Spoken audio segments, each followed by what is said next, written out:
Hello, नमस्कार। मैं वैद्य चंद्र कुमार देशमुख पुणे के यहाँ से। जैसे कि अभी ये 11th एपिसोड आ रहा है, सबको पता है हमने 4 फरवरी वैद्य राघव गोगटे सर के जन्मदिन के अवसर से विद्याकर्म एज इट इज़ सीरीज शुरू की थी। और ये सीरीज़ में हम जो यहाँ आके सीख नहीं सकते हैं ऐसे लोगों के लिए विद्याकर्म और अग्निकर्म की जो भी प्रैक्टिकल बातें हैं, थेरेटिकल बातें, वो एक्सप्लेन करने के लिए हमने शुरुआत की थी। अब ये करते समय बहुत सारे प्रश्न आते हैं कि विद्याकर्म कैसे करें, अग्निकर्म कैसे करें। तो वो सारे प्रश्न के उत्तर देते समय हमने काफ़ी अलग अलग प्रकार से विद्यार्थियों को सिखाने की कोशिश की है। जैसे हमने मर्म बताए हैं, मर्म आयुर्वेद विद्याकर्म चिकित्सा अग्निकर्म चिकित्सा करते समय उसका विचार क्या होता है, उसके साथ में एनाटॉमी का महत्व क्या होता है, ये भी हमने बताया। उसके साथ में विद्याकर्म और अग्निकर्म करने के पहले योगाभ्यास की बहुत ज़रूरी होती है और योगाभ्यास कैसा करना चाहिए ये हमने बताया। जो भी फॉलो करते हैं, जो भी विद्याकर्म अग्निकर्म की प्रैक्टिस करना चाहते हैं, उनके लिए ये इनिशियल फेज में काफ़ी अच्छी सीरीज रह चुकी है। अब पिछले एपिसोड से हम उसके अगले चरण में जा रहे हैं। अभी तक हमें थेरोटिकल बहुत बातें बताई है, अब हम प्रैक्टिकल बातों पे जाने वाले हैं। जैसे 1-2 एपिसोड पहले मैंने बताया था कि हम जो वैद्य राघव गोगटे सर का एज इट इज़ जो सर करते थे वैसे ही सबको बताने वाले हैं। तो सर ने अभी तक जो लेख लिखे हैं वो लेख भी काफ़ी अच्छी तरह से सोच के विद्याकर्म अग्निकर्म का विचार रखते एक सर्जन ने लिखे हुए हैं। वैद्य राघव गोगटे सर एक सर्जन थे और सर्जन व्यक्ति ऐसा कभी नहीं कहता कि हाइपोथेसिस ये रहेगा, हाइपोथेसिस वो रहेगा, संप्राप्ति ऐसी रहेगी। हर सर्जन पिन पॉइंट रहते हैं, साइंटिफिक रहते हैं और एक्यूरेट रहते हैं। वैद्य राघव गोगटे सर वैसे ही थे। मुझे पता है सर एक लेख लिख रहे थे रक्तमोक्षण के बारे में। अब रक्तमोक्षण को सबको पता है, लेकिन वो लिखते समय एक एक शब्द विचार करके लिखते थे। जैसे कि अश्रुज है, रक्त है, रुधिर है, ये चारों शब्दों का, ये 3-4 शब्दों का अर्थ अलग अलग जगह पे ग्रंथ में अलग अलग दिया गया है। तो ये सर सारी बातें जो है सोच के ही वो ग्रंथ लेख में लिखते थे। और सर के सारे लेख हैं हम हमारे विद्याकर्म और अग्निकर्म सीरीज में ये एक एक आपको बताने वाले हैं। विद्याकर्म अग्निकर्म करना चाहते हैं उसके लिए इंस्ट्रूमेंट भी बताए हैं। बहुत सारे लोगों के फ़ोन आते हैं कि हमें इंस्ट्रूमेंट मिलने चाहिए, कहाँ से मिलते हैं, तो उन सब ने कमेंट में बताइएगा, हम वहाँ पे डिटेल बताते जाएंगे। हम कोशिश करेंगे कि हर एक कमेंट का आंसर दिया जाएगा। तीसरी बात है, ये विद्याकर्म और अग्निकर्म सीरीज़ करते समय कुछ कठिनाइयाँ आती हैं। जैसे कि प्रैक्टिकल बात है, जैसे अपेंडिक्टॉमी सर्जरी है। हम अपेंडिक्टॉमी सर्जरी यूट्यूब पे देख के तो सीख नहीं सकते, हमें असिस्ट तो करनी पड़ेगी, हमें देखना पड़ेगा। अलग अलग प्रकार के पेशेंट की अपेंडिक्टॉमी वहाँ जाके देखनी पड़ेगी और उसके बाद में हम अपेंडिक्टॉमी करेंगे। और अगर उसमें कुछ बदलाव आते हैं तो यूट्यूब पे या इधर उधर हमारे सीनियर डॉक्टर से वीडियो देख के हम वो बदलाव कर सकते हैं। विद्याकर्म और अग्निकर्म अनुशास्त्र है, ये शल्यकर्म ही है, इसमें भी सेम प्रिंसिपल लागू होंगे। जैसे कि आप ये कभी पेशेंट पे किए करते हुए देखा नहीं है, कभी पेशेंट के ऊपर रिज़ल्ट आते हुए देखे नहीं है, सिर्फ यूट्यूब पे हम बता रहे हैं, ये पकड़ के अगर कर रहे हो तो लिमिटेड रिज़ल्ट आ जाएंगे, लेकिन लिमिटेड आ जाएंगे। लेकिन मुझे या वैद्य राघव गोगटे सर को कभी नहीं अच्छा लगेगा कि लिमिटेड प्रैक्टिस हो जाए। आयुर्वेद में अभी अब हम सुबह रोज़ वाग्भट वाचन लेते हैं। वाग्भट वाचन लेते समय मैंने आज ही सुबह बताया था कि आयुर्वेद में हम क्या कहते हैं कि कन्फर्मेशन बायस बहुत ज़्यादा यूज़ किया जाता है। जैसे कि हमारे किसी परंपरा ने, हमारे गुरु शिष्य परंपरा से आयुर्वेद चलता है और हमारे किसी गुरु ने बोल दिया कि जैसे कि आरोग्यवर्धिनी वटी है वो आप कुष्ठ पे यूज़ कीजिएगा। जैसे मैंने पहले दूसरे भी एपिसोड में बताया था, आरोग्यवर्धिनी वटी में क्या क्या गुण है हमें सब पता है, लेकिन वो कन्फर्म हम माइंड में रख के मार्केट में जो वो दवाई मिलती है उसको आरोग्यवर्धनी समझ के हम उसका इस्तेमाल करते हैं और डिज़ायर्ड रिजल्ट नहीं आते। जैसे कि आयुर्वेद में जो है लोह भस्म संदिग्ध है, अभ्रक भस्म सहस्त्रपुटी बना नहीं सकते हैं, गुग्गुल कहाँ से लाएंगे, शिलाजत्तु कहाँ से है, कुटकी जो है वो संदिग्ध है। इतने सारे संदिग्ध होने के बाद भी पूर्व से लेके पश्चिम तक कन्फर्मेशन बायस की तरह आयुर्वेद में आरोग्यवर्धनी वटी इस्तेमाल की जाती है। उसके शुद्धि के लिए क्या क्या है, हम कौन सा देते हैं वो देखा नहीं जाता। जैसे अभी फलकृत बनाते, फलकृत उत्तर बस्ती के लिए यूज़ किया जाता है, प्रेगनेंसी में प्रेगनेंसी रखने के लिए यूज़ किया जाता है। लेकिन फलकृत के बहुत सारे पार्ट हैं, कुछ पार्ट में हिंग इस्तेमाल किया गया है, कुछ में पद्मक जैसा है, और उसकी वजह से वो फलकृत के गुण दोषों की कंडीशन सब बदल जाती है। लेकिन हम कंपनी जो बनाती है वहाँ का नीचे का रेफरेंस नहीं देखते, क्योंकि हमारे माइंड में कन्फर्मेशन बायस आ चुका है। हम कंफर्म कर देते कि फलकृत गायनेक रिलेटेड डिसऑर्डर में काम में आएगा। तो जैसे गुग्गुल है, जैसे गोक्षरादि गुग्गुल है, पूरी दुनिया में गुग्गुल इस्तेमाल किया जाता है। जैसे गुग्गुल इस्तेमाल किया जाता है पूरी दुनिया में, सब लोग गुग्गुल इस्तेमाल करते हैं। लेकिन गुग्गुल, गोक्षरादि गुग्गुल है, अमृता गुग्गुल में गुग्गुल है कि नहीं ये कोई देखता ही नहीं, क्योंकि कॉमीफोरम मुकुल नाम का पेड़ है, उसका निर्यास जो है वो गुग्गुल कहा जाता है, और हमें मार्केट में मिलता है वो गोंद मिलती है। कॉमीफोरम मुकुल ये पेड़ का निर्यास नहीं मिलता, ओरिजिनल गुग्गुल मिलता नहीं, और वही गुग्गुल इस्तेमाल करते हैं। और बच्चे सीखते समय वो माइंड में कन्फर्म रहता है कि ये गोक्षरथी गुग्गुल है। लेकिन हम बच्चे को सिखाते समय ये बताते हैं कि वो गोक्षरथी गुग्गुल की जगह गोक्षरथी गोंद है, डिंक है। ऐसा अगर हम सोच के काम करेंगे तो समझ में आ जाएगा। कांचना गुग्गुल खिलाने के बाद भी किसी की गंडमाला क्यों नहीं जा रही है, क्योंकि उसमें गुग्गुल है ही नहीं जो कर्षण करता है, यहाँ पे ब्रूहन करने वाला गोंद है। तो ये सारी बातें हमें देखनी है। वैसे ही विद्ध कर्म अग्निकर्म के बारे में आजकल होता है। विद्ध कर्म अग्निकर्म तो फेमस हुआ ही है जब से गोगटे सर गए हैं, और वहाँ से अभी तक 150 से 200 तक व्याख्यान हो चुके हैं। अब सारे इंडिया में कोने कोने में विद्ध कर्म जैसी चिकित्सा कुछ पता है लोगों को। लेकिन इसमें भी ड्राई नीडलिंग, एक्यूपंक्चर, ये सारे थेरेपीज का अंतर्भाव है ऐसे लोगों को लगता है। लेकिन विद्ध कर्म अग्निकर्म के बारे में मैंने पहले इसी एपिसोड में बताया था कि विद्ध कर्म अग्निकर्म कैसे आया है और कहाँ से आया है, और हमारे आयुर्वेद का शास्त्र है। तो ये सुनने वाले तो बहुत लोग रहते हैं, लेकिन कुछ मुझे नॉन आयुर्वेदिक प्रैक्टिशनर के भी फ़ोन आते हैं। जैसे कुछ थेरेपी करने वाले वैद्यों के फ़ोन आते, डॉक्टर के फ़ोन आते। तो मैं उनको साफ कहता हूँ, अगर आपको विद्ध कर्म अग्निकर्म करना है, ये एक्यूपंक्चर जैसा नहीं है, ऐसी कोई पॉइंट सिस्टम नहीं है। अगर पॉइंट सिस्टम को देखते बैठोगे तो आप रिजल्ट नहीं पाओगे, और आखिर में आयुर्वेद शास्त्र बदनाम होगा।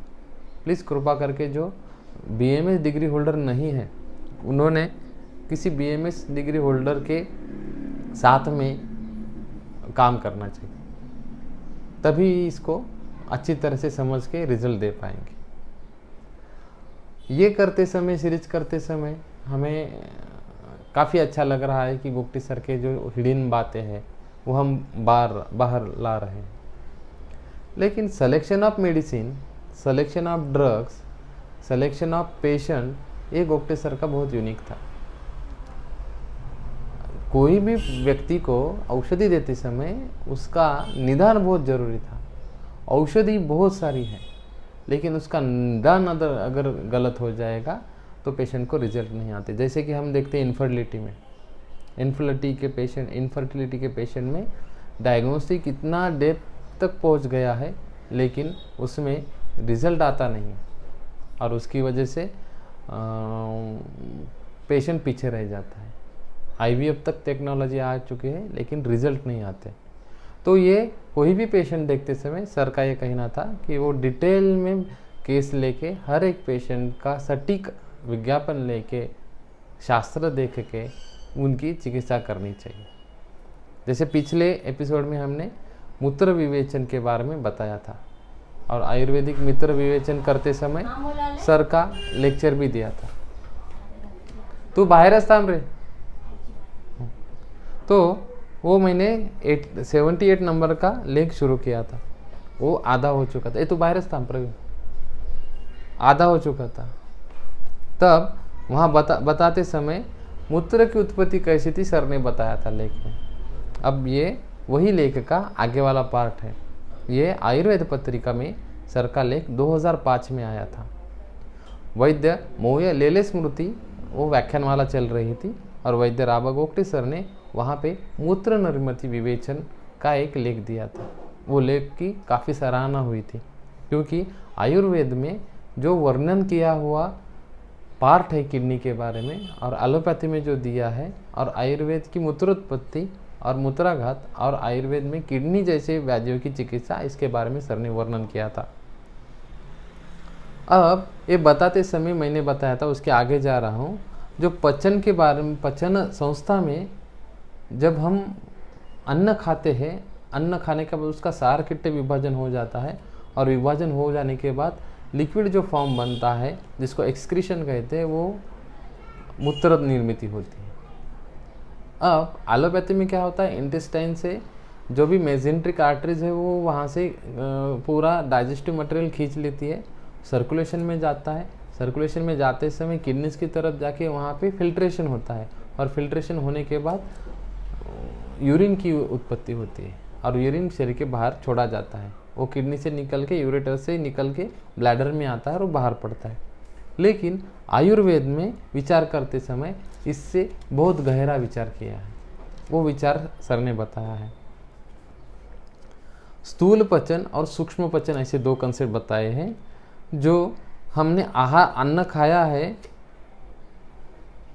जो उसका स्थूल पचन होता है और वहाँ से धातुओं तक जाके रस, रक्त, मांस, मेद, अस्थि, मज्जा, शुक्र ऐसे धातुएं बनती है, उसको सूक्ष्म पचन कहते हैं। इसमें एक बात सर ने अधोरेखित की है, धातुओं का पोषण होगा या दोषों का निर्हरण होगा, इसमें लिक्विडिटी बहुत इंपॉर्टेंट है। हमारा शरीर आप्य है और उसके सिवाय दूरवर जो रहता है धातु, इंद्रिय, कर्मेंद्रिय, इन सब को रसायन और सूक्ष्म पचन होने के लिए शरीर में आप्य होना जरूरी है। और अगर वो द्रव नहीं रहेगा तो रक्त भी तैयार नहीं होगा।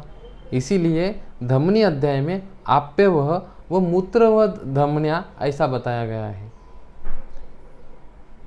जब ये आप्य वह मूत्र व स्रोत से बाहर निकलता है उसे मूत्र कहा गया है।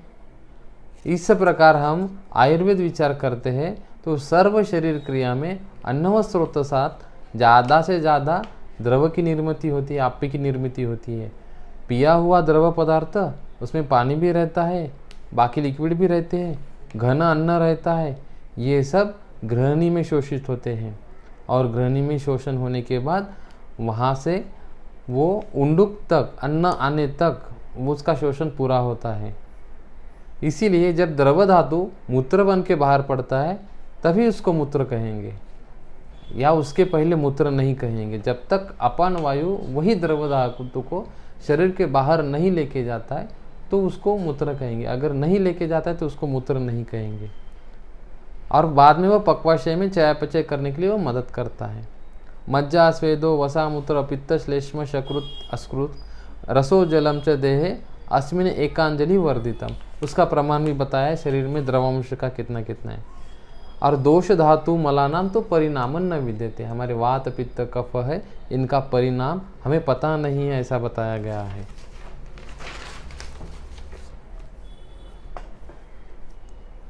आयुर्वेद जो बोलता है वही एलोपैथी वाला शास्त्र भी बोलता है। पचन के लिए अन्न वस्त्र तो जैसा कहा है, जैसे एलोपैथी में उसको डाइजेस्टिव सिस्टम कहा गया है। बोधक कफ, पाचक स्त्राव, पानी, द्रव, ये 9 लीटर रहता है और इसमें से 8 लीटर द्रवांश आमाशय से पक्वाशय तक शरीर में आहार रस के स्वरूप में उठाया जाता है। एलोपैथी में भी यही बताया गया है। 1 लीटर द्रव मल करने के लिए वो अप्यांश 9 लीटर में से रुकता है, ऐसा सर ने कहा है। उसके बाद में सर में यहाँ पे रक्त पेशी 2 लीटर, रक्त का इतर द्रव भाग 3 लीटर, ऐसे टोटल रक्त 4.5-5 लीटर तक, ऐसे अलग अलग धातुओं में अप्यांश कहाँ कहाँ है बताया गया है। सारत्व के हिसाब से मूत्रव स्रोतस यही किडनी है क्या, ये प्रश्न पूछा है। मेदसार मनुष्य में मूत्र को स्निग्धत्व रहता है, ऐसा आयुर्वेद मानता है और वैसे दिखता भी है। सार में शुद्धत्व है, सार में शुद्धत्व है। मेद सार में मूत्र स्निग्ध रहता है। इतर सार में मूत्र में लक्षण नहीं दिखते हैं, ऐसा है। हम अगर सारत्व देखते हैं तो इधर मेद सार में मूत्र के लक्षण स्निग्धत्व बताया गया है, इतर सार में मूत्र के ऊपर कुछ नहीं बताया गया है। वृक्क का मेदोह स्रोत का मूल स्थान है वृक्क, और वृक्क और मूत्र व स्रोत इनका संबंध बहुत नज़दीक का है, इसीलिए ये बताया गया है। शिरानाम कंडरानाम च मेदस कालकस्य च गुनाः कालात् परः श्लेष्मा बंधने उष्णो शिरायुतः। इसीलिए मेदव स्रोतस वृक्क ये संबंध होना चाहिए, ऐसा सर का कहना था। आयुर्वेद में जो वृक्क आया हुआ है उसका संबंध मेदव स्रोत से होना चाहिए, और मेदव स्रोतस और मूत्र का संबंध रहता है, इसीलिए ये हम कड़ी जोड़ सकते हैं। प्रमेह जो व्याधि है वृक्का का है, मेदव स्रोतस के मूल स्थान के संबंधित है, और ये व्याधि की व्यक्ति बहुमूत्र से ही होती है, ऐसा भी सर ने बता के मूत्र, मेदव स्रोतस और किडनी ये तीनों को एक बनाने की कोशिश की है। तस्य चैव प्रवृत्त स्थापरी पक्त्वा एव वातपित्त श्लेष्मनो यदा मेदसा सहेकत्वम उपेत्य मूत्रवाही स्रोतांसी अनुसृत्य अधोगता बस्ते मुखमाश्रित्य निर्बध्यन्ते तथा प्रमेहान जनयति। प्रमेह कैसे होता है उसका सुश्रुत का श्लोक है। इसका अर्थ ऐसा है कि मूत्र व स्रोतस में वर ऊपर किडनी या वृक्क ऐसा कोई तो भी पार्ट होगा, यहाँ पे आश्रय प्रमेह लेता है और वहाँ से दोष अधोगत होके बस्ती में आके वहाँ से प्रकर्षेण मूत्रयति प्रमेह ऐसा निरुक्ति तैयार होती है। और इसीलिए किडनी डायबिटिक जैसे पेशेंट में भी किडनी और वृक्क का विचार होना चाहिए, ये सर ने यहाँ बताया गया। प्रमेह आगे धातुगत अवस्था प्राप्त होती है, वहाँ पे उत्पन्न हुआ अपक्व धातु और मल इनकी व्यक्ति भी मूत्रव स्रोत से होती है, ऐसा सर ने बताया है। अश्मेरी होते समय भी वहाँ पे बताया गया है कि अलग अलग प्रकार के वेदनाएं बताई गई यहाँ पे। मूत्र शर्करा के बारे में, मूत्रोत्पत्ति स्पष्टीकरण, अतिसार में अन्न द्रव्य का स्पष्टीकरण, बद्धोदर, उंडूक, अधोमूत्र में सब भाग में द्रव और किडनी और वहाँ से उत्पन्न होने वाले द्रव का वर्णन आयुर्वेद में आया है। यहाँ बताते समय आखिरी में ये भी लिखा है कि एकम शास्त्रम अध्ययनो न विद्यात शास्त्र निश्चय है। जैसे एक शास्त्र पढ़ के ही हमें सब निश्चय नहीं करना चाहिए, सभी शास्त्र हमें पढ़ के हमें उसके ऊपर काम करना चाहिए, ऐसे सर ने कहा। इसमें लास्ट में बताया गया है कि तो शरीर रचना, शरीर क्रिया, विकृति चिकित्सा, मॉडर्न चिकित्सा, प्रत्यक्ष प्रमाण, इनका अगर विचार करते हैं तो स्थूल पचन में कोलान, तैसे सूक्ष्म पचन में वृक्क ऐसा होता है जल के माध्यम के लिए। तो सूक्ष्म पचन ये पक्वाशय का पार्ट है, और पक्वाशय से जो उत्पन्न होता है वहाँ से वृक्क भी सूक्ष्म पचन में हिस्सा लेके मूत्रोत्पत्ति करता है, और वही विचार करके वृक्क के पेशेंट के लिए हमें काम करना चाहिए, ऐसा सर ने कहा है। सुश्रुत संहिता में बताते समय, मूत्रोत्पत्ति बताते समय ऐसा बताया गया है कि वहाँ पे जो शतशः नाड़ा है, जो सूक्ष्म पचन स्थूल पचन के समय शतशः नाड़ा जो द्रव किट्ट को लेके बस्ती का पूरण करते हैं, और वैसे मूत्र की उत्पत्ति होती है। तो ये शास्त्र का विचार ऐसा एक करने का सर ने ये लेख में कोशिश की थी। इसीलिए हम जब मूत्र व स्रोतस का विचार करते तो हमें पक्वाशय का विचार करना ही पड़ता है। इसीलिए मूत्राघात के कई व्याधियों में हमें मलबद्धता, मल के ऊपर लक्षण, मल रुक जाना मूत्र के साथ, ऐसे लक्षण काफ़ी साथ में मिलते हैं। तो आयुर्वेद में बताते समय ऐसा pin pointed treatment, pin pointed चिकित्सा या पिन पॉइंटेड डायग्नोसिस कभी नहीं बताया है। जैसे ज्वर लेंगे हम, रक्त पित्त लेंगे, अलग अलग व्याधियाँ लेंगे, तो उसमें हर तरह से अलग अलग एंगल का विचार किया जाता है। जैसे ग्रहणी हम पढ़ेंगे तो ग्रहणी में भी किडनी आ सकती है, ग्रहणी में भी हमारा ज्वर आ सकता है, हमारे डायबिटीज़ आ सकता है। तो अलग अलग प्रकार के आयुर्वेद में सूत्र के हिसाब से दिया जाता है। भारतीय शास्त्र सूत्र के हिसाब से बात करता है, जैसे भविष्य शास्त्र भी सूत्र के हिसाब से बात करता है। जैसे किसी के कुंडली में लिखा होगा कि ये व्यक्ति जो है 15वें वर्ष में उम्र में वो कुछ पराक्रम करने वाला है। अब ये पराक्रम तो करेगा, लेकिन वो पराक्रम कौन सा करना है वो व्यक्ति के कर्म के ऊपर निर्भरित है। जैसे 15वें वर्ष में पराक्रम करना, कोई अगर मर्डर करके पराक्रम करेगा, कोई 15वें वर्ष में गोल्ड मेडल लेके पराक्रम करेगा, कोई 15वें वर्ष में पूरी गीता पाठ करके ध्यान में रखे पराक्रम करेगा। तो लेकिन पराक्रम करेगा, जो कौन सा करना है आपके हाथ में रहेगा। इसीलिए ऐसे ही आयुर्वेद में सूत्र बताए देते हैं कि जो हमें डायबिटीज मिलता है वो कभी ग्रहण भी हो सकता है, कभी अर्श भी हो सकता है, कभी ज्वर भी हो सकता है, जीर्ण ज्वर, या कभी अलग से आघातज भी हो सकता है, कभी सोच की वजह से आया हुआ, उन्माद की वजह से आया हुआ रह सकता है। तो ऐसा नहीं होता कि हर व्यक्ति डायबिटीज़ वाला प्रमेय ही हो। इसीलिए हर व्यक्ति की हिस्ट्री लेना है और उसकी चिकित्सा करते समय हमें विचार करना है। ऐसा ये सारांश हम ले सकते हैं ये लेखों से। यही मूत्र निर्मिति में विद्ध कर्म सहायक रहता है, और वो विद्ध कर्म रहेगा अंगुष्ठ मूल विद्ध कर्म। नमस्ते। अंगुष्ठ मूल आयुर्वेद प्रैक्टिस करत असताना अंगुष्ठ मूल ये बहुत ज़्यादा हमें काम इस्तेमाल करने में आता है। आयुर्वेद प्रैक्टिस करते समय अंगुष्ठ मूल ये जो विद्ध कर्म है हमें बहुत फ़ायदा देता है। हम जनरल प्रैक्टिस करते हैं, आयुर्वेद की प्रैक्टिस करते हैं, या हम समन चिकित्सा करते हैं, हम कोई भी चिकित्सा करें, अंगुष्ठ मूल का उपयोग बहुत ज़्यादा होता है। क्या हमारा शास्त्र जो है ना वो कई सदियों से ये जो शरीर का ज्ञान है या विज्ञापन है वो हमारे रूढ़ी परंपरा में डालते आता है, और जो ये ज्ञान रूढ़ी परंपरा में डाला जाता है उसे हम एक अंधश्रद्धा समझ के थोड़ा सा बाजू में रख देते हैं, लेकिन वो कई डीप में सोची हुई बातें रहती हैं। जैसे शादी हो गई है किसी की, तो शादी होने के बाद अंगुष्ठ मूल के बाजू में जो अंगुली है वहाँ पे सिल्वर रिंग पहनाने की प्रथा है, जिसको मराठी में जोड़वा कहते हैं, जोड़वा घातला जाता शादी होने के बाद। तो ये इंडिया के बाहर तो कोई पहनता नहीं, अभी तो इंडिया में भी पहनते नहीं है औरतें, तो इसका जो है महत्व बहुत ज़्यादा है। जैसे कि शास्त्र में, आयुर्वेद में या मॉडर्न साइंस में बताया है कि यूरिन अगर रुक जाता है, यूरिन रिटेंशन होता है तो बीमारियाँ हो जाती है। अगर किसी का यूरिन रुक रहा है, यूरिन अच्छी तरह से बाहर नहीं जा रहा है, तो वहाँ पे वो यूरिन रिवर्स आना शुरू हो जाता है, जिसको हाइड्रोयूरेटर कहते हैं, हाइड्रोनेफ्रोसिस कहते हैं। ऐसी कई सारी बातें होती हैं, तो उसकी वजह से किडनी डैमेज तक पेशेंट चले जाते हैं। तो ऐसे पेशेंट में एडवाइस रहती है कि आप कभी भी यूरिन का रिटेंशन ना करें। जब भी आपको यूरिन का सेंसेशन आए तो आपको जाना है, यूरिन निकाल देनी है। आयुर्वेद में भी धारणीय योग बताए हैं, उसमें भी अधारणीय योग बताए हैं, उसमें भी मूत्र का वर्णन है कि आपको मूत्र वेग आया है तो उसका धारण नहीं करना है। लेकिन अब क्या है कि घर में हर एक के टॉयलेट बने हैं, बाथरूम बने हैं, तो लोग क्या करते हैं, घर में ही यूरिन ईजिली कर पाते हैं।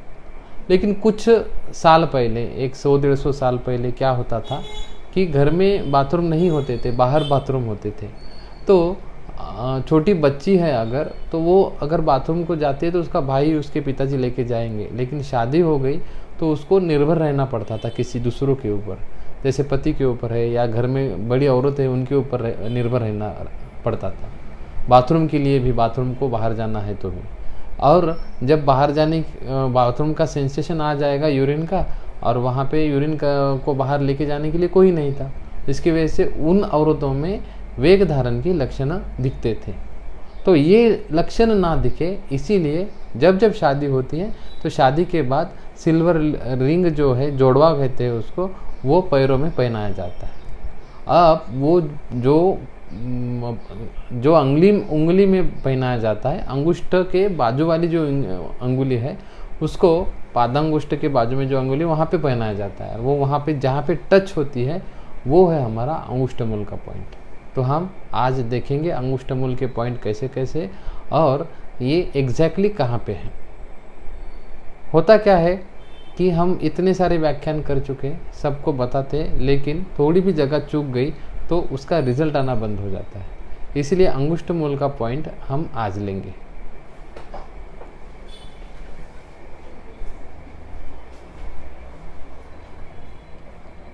आज हम अंगुष्ठमूल देखने वाले हैं।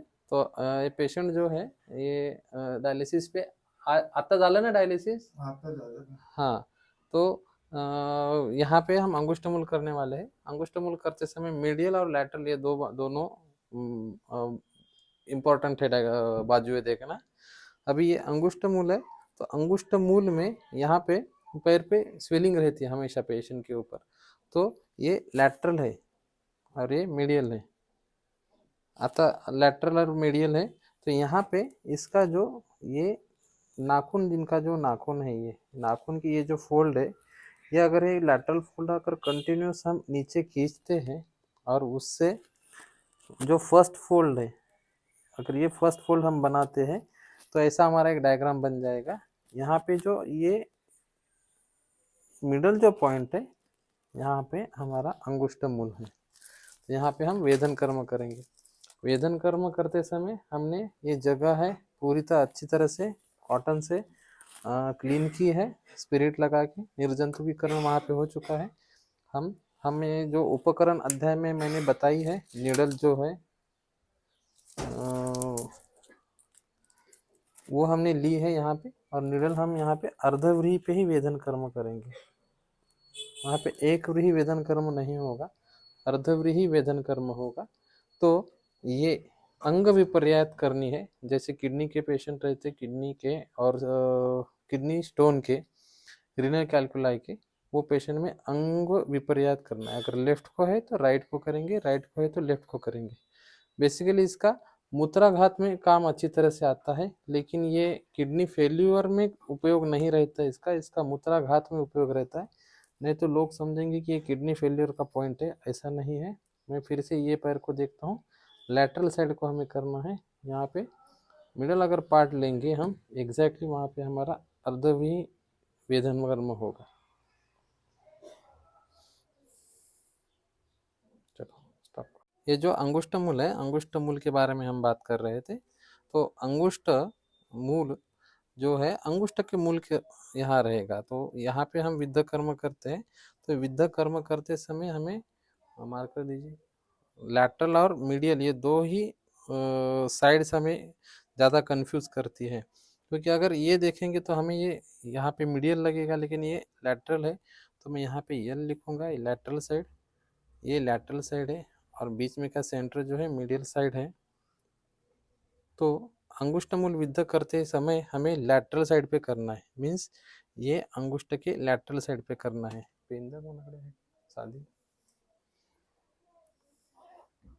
आता होती ना। हाँ, अभी यहाँ पे करते समय ये जो नाखून है, इसके जो रीजेस है, ये लैटरल रीज ऐसे कंटिन्यू इसको खींचने की है। और जो अंगुष्ठ का जो फर्स्ट फोल्ड है, ये कंटिन्यूस करना है। तो ये हमारा थोड़ा सा एक रेक्टेंगल का वन कॉर्नर हो गया। तो यहाँ पे इसका जो मिड पॉइंट है, यहाँ पे हमें वेदन कर्म करना है। ये मिड पॉइंट पे हमारा विद्ध कर्म का पॉइंट है। अब ये अंगुष्ठों को यहाँ से सेम मैं यहाँ पे करूँगा।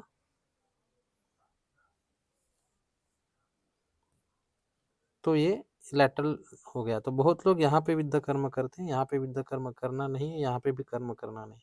कुछ लोग इसको अंगुष्ठमूल कहते हैं, तो ये भी नहीं है अंगुष्ठमूल। हमारा अंगुष्ठमूल यही होगा। इसलिए जो मैंने अभी स्टोरी बताई थी, ये जो सिल्वर रिंग है यहाँ पे जहाँ पे टच होती है, वो हमारा अंगुष्ठमूल का पॉइंट है। तो यहाँ पे हम वेदन कर्म करेंगे। वेदन कर्म करने के लिए हम, जैसे इंस्ट्रूमेंट अध्याय में मैंने इक्विपमेंट बताते समय बताया था, ये जो नीडल है हम वो अर्धव्रीहि करेंगे। तो यहाँ पे लगाने के पहले हमें कंसेंट भी लेनी है, और वहाँ पे हमें निर्जंतुकीकरण करना है। वहाँ पे हम स्पिरिट लगा रहे हैं।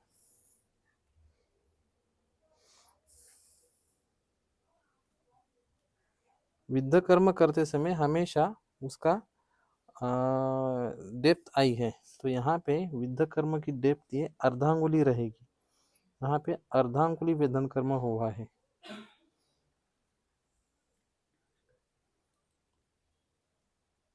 यहाँ पे देखो अर्धांगुली वेदन कर्म है, ये एग्जैक्टली अर्धांगुली वेदन कर्म यहाँ रहेगा। अब यहाँ देख सकते हो कि कितना ब्लड आता है। कुछ कुछ पेशेंट को ज़्यादा ब्लड आता है और कुछ पेशेंट को कम ब्लड आता है। तो हमें ऐसा ज़्यादा कुछ देर तक रखना है ऐसा कुछ नहीं है, हम 1 सेकंड में निकाल सकते हैं। तो अंग विपर्य ये जो है इनका लेफ्ट लेग है, तो इनके राइट जो रीनल पाथवे है वहाँ पे इसका एक्शन होगा। ये राइट लेग है तो इनका लेफ्ट रीनल पाथवे है वहाँ पे एक्शन होगा। तो ये जो विद्धकर्म अंगुष्ठ का आया है, हर एक अलग अलग डिसीज में कैसे कैसे करना है, केसेस कैसे कैसे आए थे और कैसे कैसे हम इसका डेप्थ में विचार कर सकते हैं, ये अगले एपिसोड में मैं बताने वाला हूँ। तो हमेशा ब्लीडिंग इतनी ही होती है या कभी नहीं होती है या कभी ज़्यादा होती है, इसके हिसाब से हमें रीनल पाथवे पे दोष जो है हम वहाँ पे देख सकते हैं। तो ये हमारा आयुर्वेद का जो हम कहते हैं कि किडनी का सर्कुलेशन या मूत्राघात में आने वाला जो विद्ध कर्म है वो अच्छी तरह से काम में आता है। तो ये अंगुष्ठ मूल का विद्ध कर्म करते समय हमें अलग अलग जो प्रिकॉशंस है वो लेने हैं हमें, वो हम अगले एपिसोड में देखने वाले हैं।